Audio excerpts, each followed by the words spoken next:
The next day the sick man received the sacrament and extreme unction.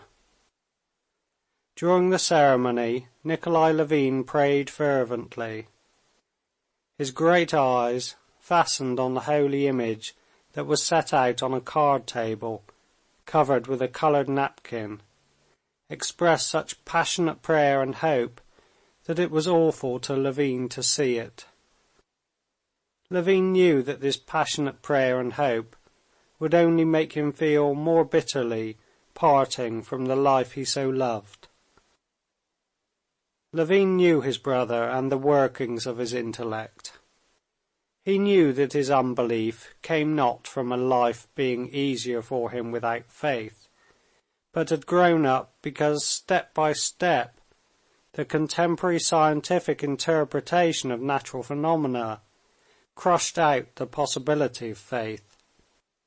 And so he knew that his present return was not a legitimate one, brought about by way of the same working of his intellect, but simply a temporary, interested return to faith in a desperate hope of recovery.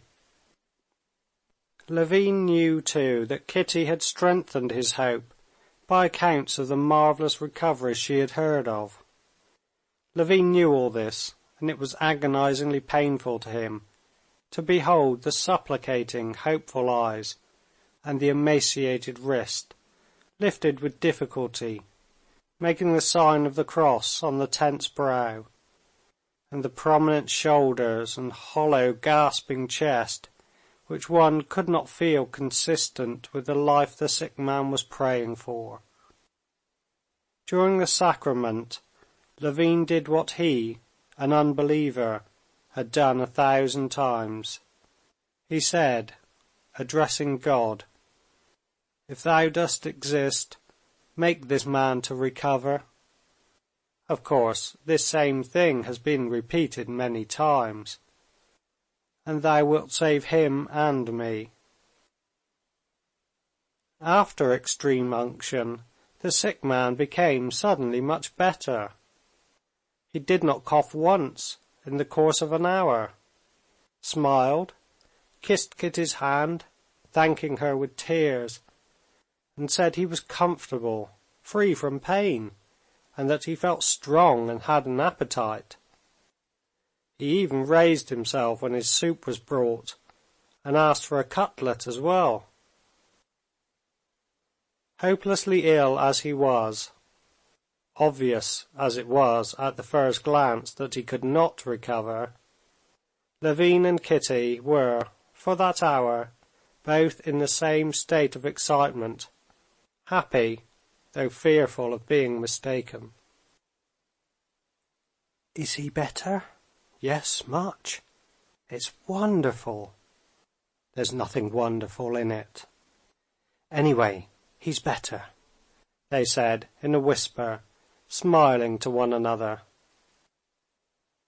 This self-deception was not of long duration. The sick man fell into a quiet sleep, but he was waked up half an hour later by his cough, and all at once every hope vanished in those about him and in himself. The reality of his suffering crushed all hopes in Levin and Kitty, and in the sick man himself, leaving no doubt, no memory even of past hopes. Without referring to what he had believed in half an hour before, as though ashamed even to recall it, he asked for iodine to inhale in a bottle covered with perforated paper. Levin gave him the bottle, and the same look of passionate hope with which he had taken the sacrament was now fastened on his brother, demanding from him the confirmation of the doctor's words that inhaling iodine worked wonders. "Is Katya not here?" he gasped, looking round while Levin reluctantly assented to the doctor's words. "No, so I can say it. It was for her sake I went through that farce. She's so sweet, but you and I can't deceive ourselves. This is what I believe in," he said, and squeezing the bottle in his bony hand, he began breathing over it. At 8 o'clock in the evening, Levin and his wife were drinking tea in their room, when Marya Nikolaevna ran into them breathlessly. She was pale, and her lips were quivering. "He's dying," she whispered. "I'm afraid he will die this minute." Both of them ran to him. He was sitting, raised up, with one elbow on the bed, his long back bent and his head hanging low. "How do you feel?" Levin asked in a whisper, after a silence.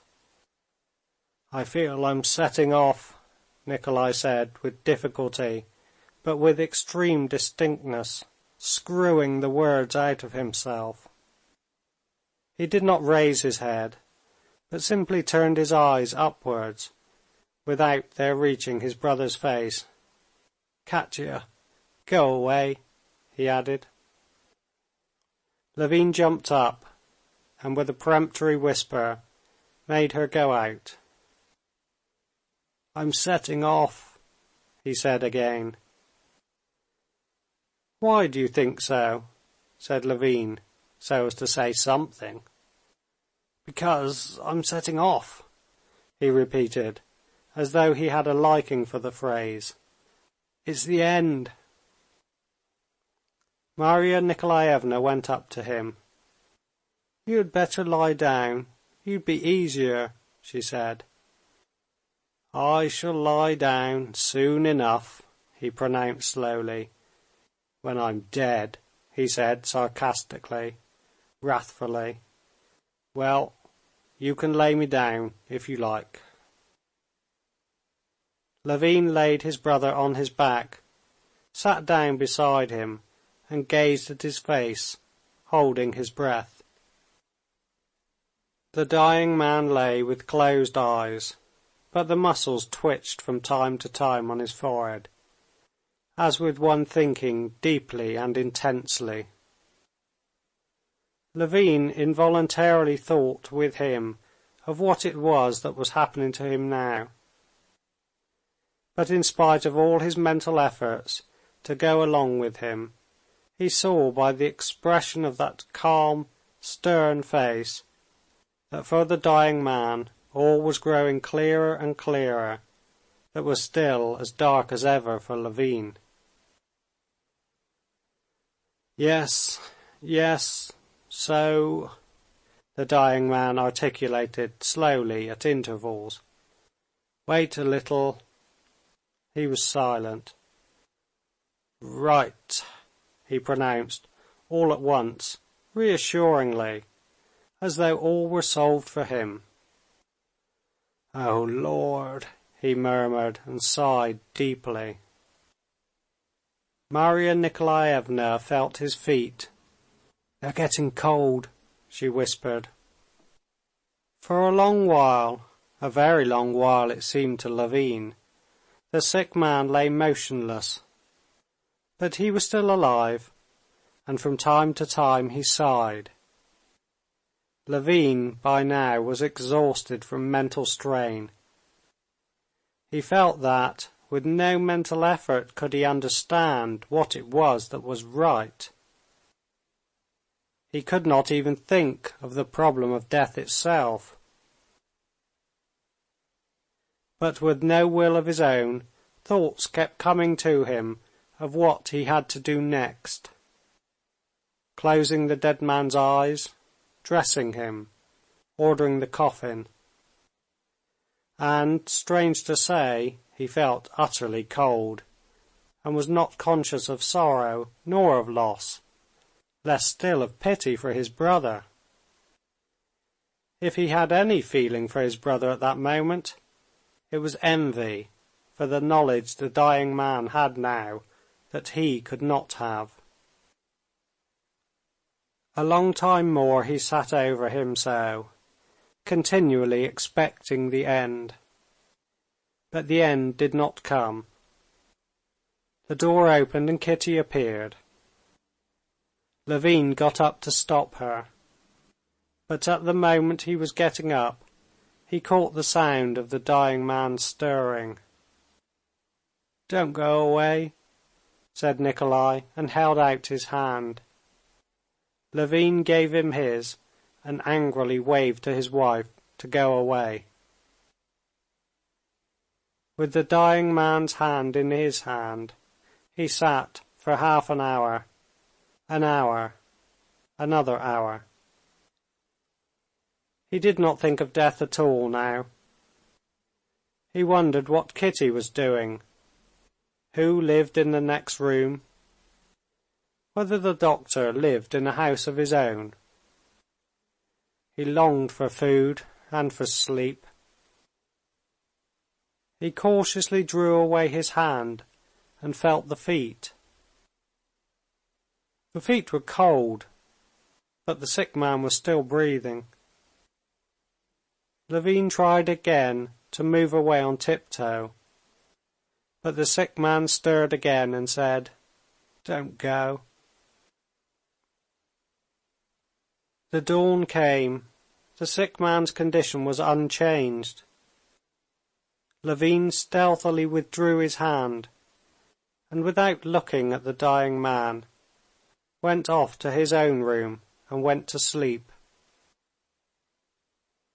When he woke up, instead of news of his brother's death, which he expected, he learned that the sick man had returned to his earlier condition.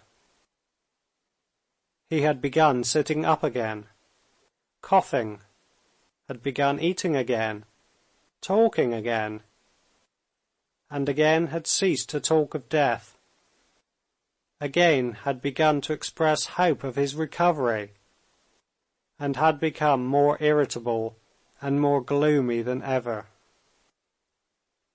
No one, neither his brother nor Kitty, could soothe him. He was angry with everyone, and said nasty things to everyone, reproached everyone for his sufferings, and insisted that they should get him a celebrated doctor from Moscow. To all inquiries made him as to how he felt, he made the same answer, with an expression of vindictive reproachfulness. "I'm suffering horribly, intolerably."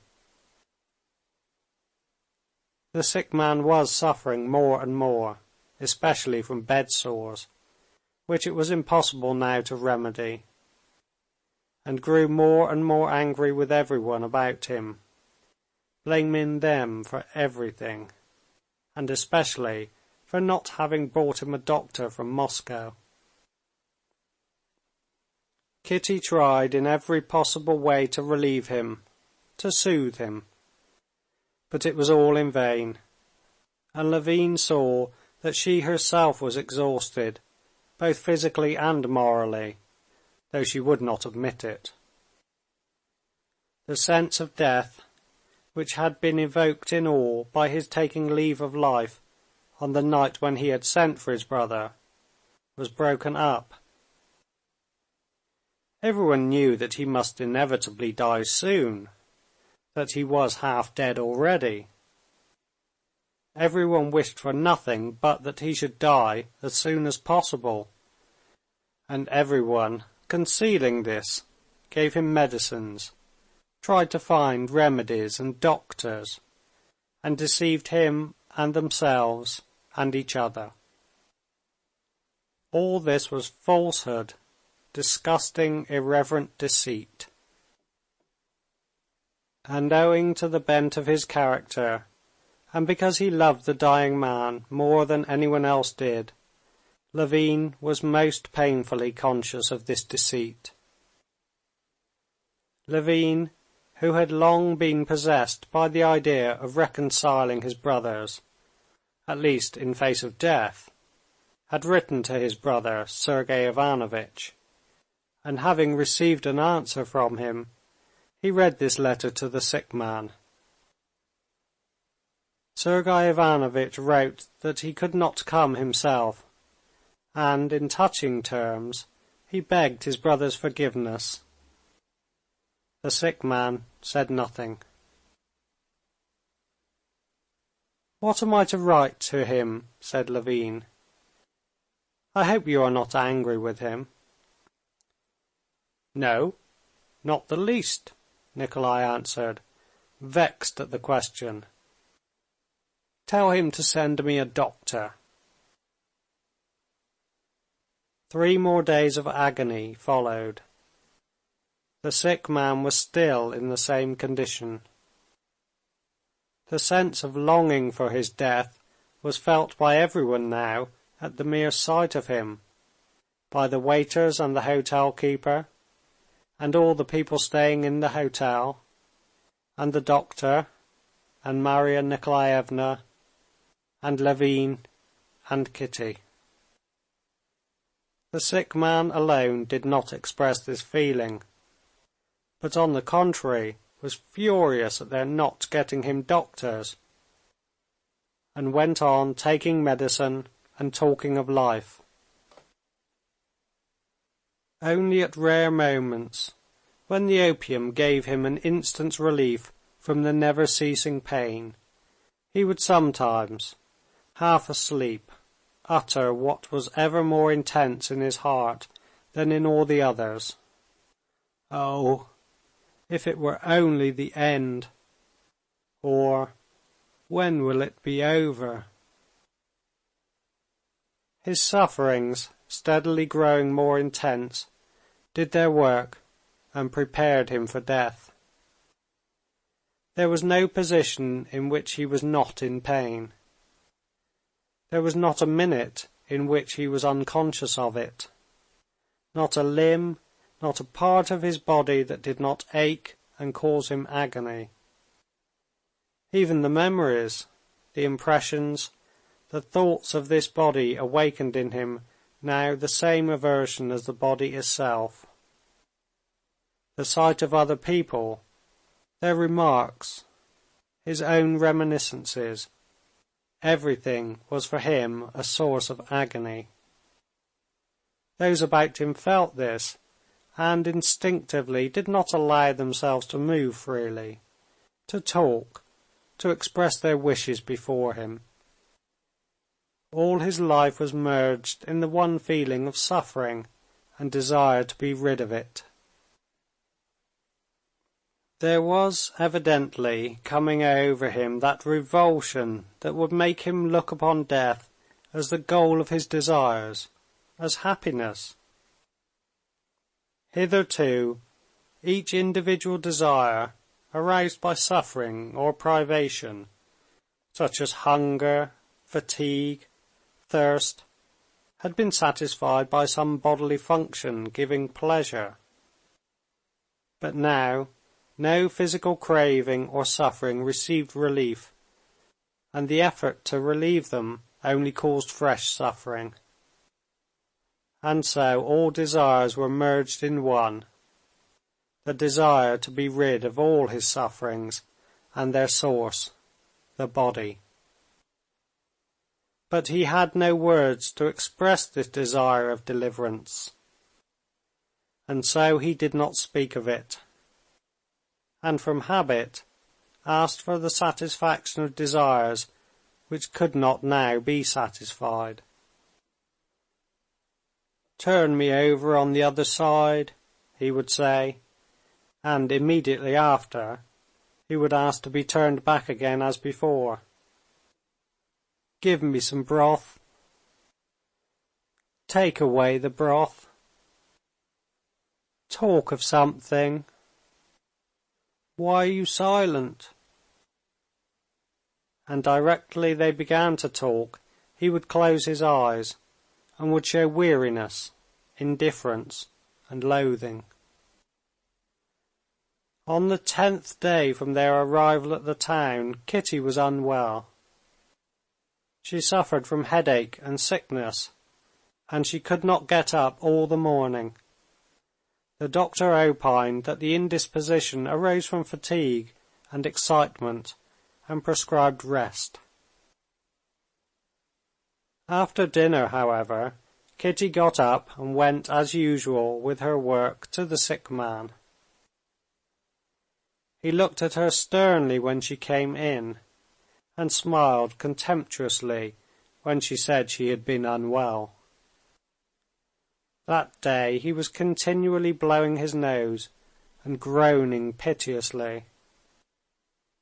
"How do you feel?" she asked him. "Worse," he articulated with difficulty. "In pain." "In pain? Where?" "Everywhere." "It will be over today. You will see," said Marya Nikolaevna. Though it was said in a whisper, the sick man, whose hearing Levin had noticed was very keen, must have heard. Levin said hush to her and looked round at the sick man. Nikolay had heard, but these words produced no effect on him. His eyes had still the same intense, reproachful look.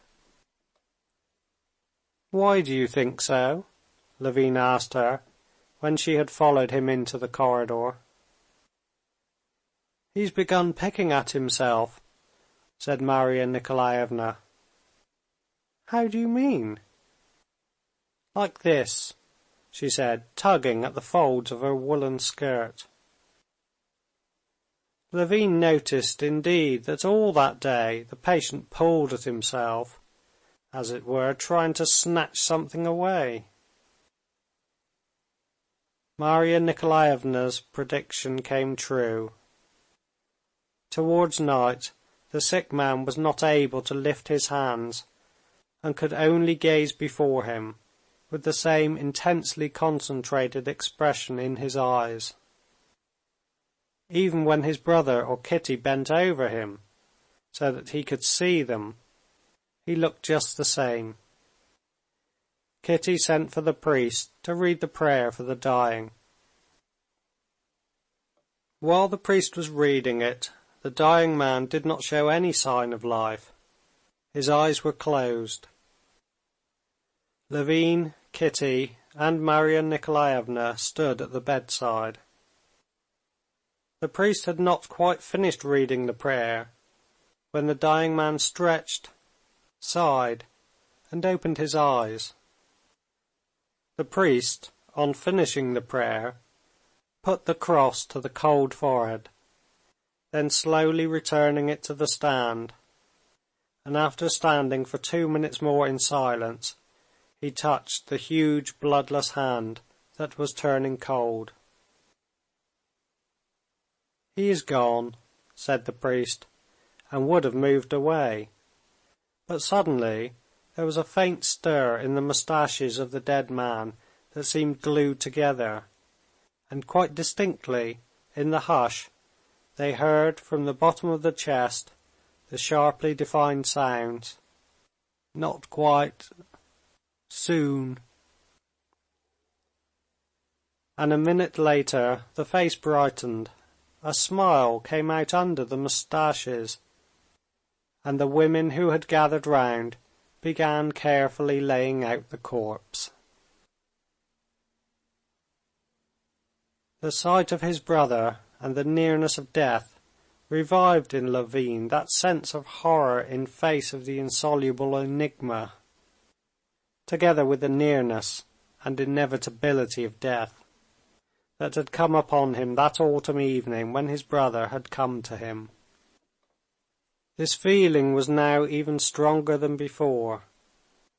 Even less than before did he feel capable of apprehending the meaning of death, and its inevitability rose up before him more terrible than ever.